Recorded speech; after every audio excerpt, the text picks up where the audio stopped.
All right, so this paper was pretty dense, packed with lots of information. So even though Stu, kind of summarized up the paper for us, I want to go back over what I consider, the meat of Castelli's argument, the real point he's trying to make.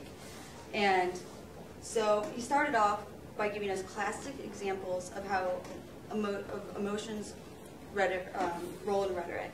And, he points out Kant believes that it's logos over pathos, which today is kind of is kind of like today's view, that reason's more important than emotion, don't get caught in your emotions, be logical.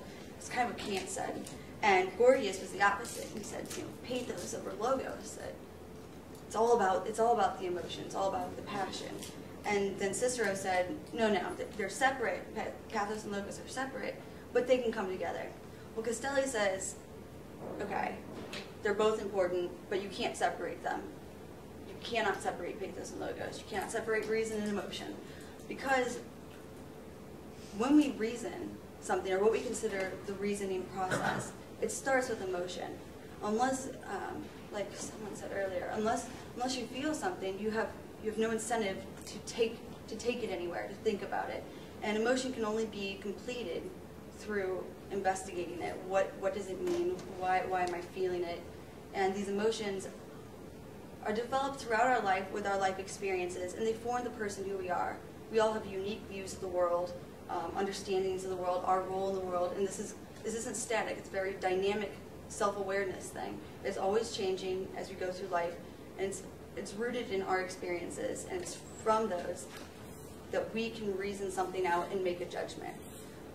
Well, the rhetoric's job is to provide the guidance to that process. Just like he points out in the paper, like the psychoanalyst helps not the patient, but the client, helps them, guides them through the process.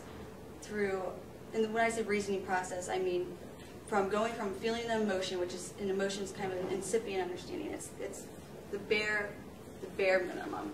Going from that to developing it through discourse, understanding it, applying it to your worldview and how you see the world, your role in the world, and your community's role.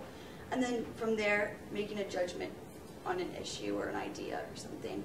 The rhetoric does the same thing, guides us through it, provides us with self-awareness throughout the process. But, since it's a dynamic relationship, it's an active dialogue, or a successful rhetoric is an active dialogue between audience and rhetoric. The rhetoric is also going along with the audience. It's not him helping the audience. The audience is also helping him too. He's just kind of leading it.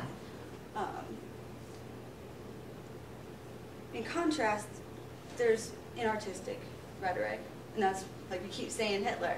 It's imposing, maybe the rhetoric's emotions, but maybe the emotions that the rhetoric wants the audience to feel so he can get the outcome that he wants. That's not successful rhetoric, because the audience is no longer active, they're no longer participating, and the purpose is defeated. I think that was pretty much the main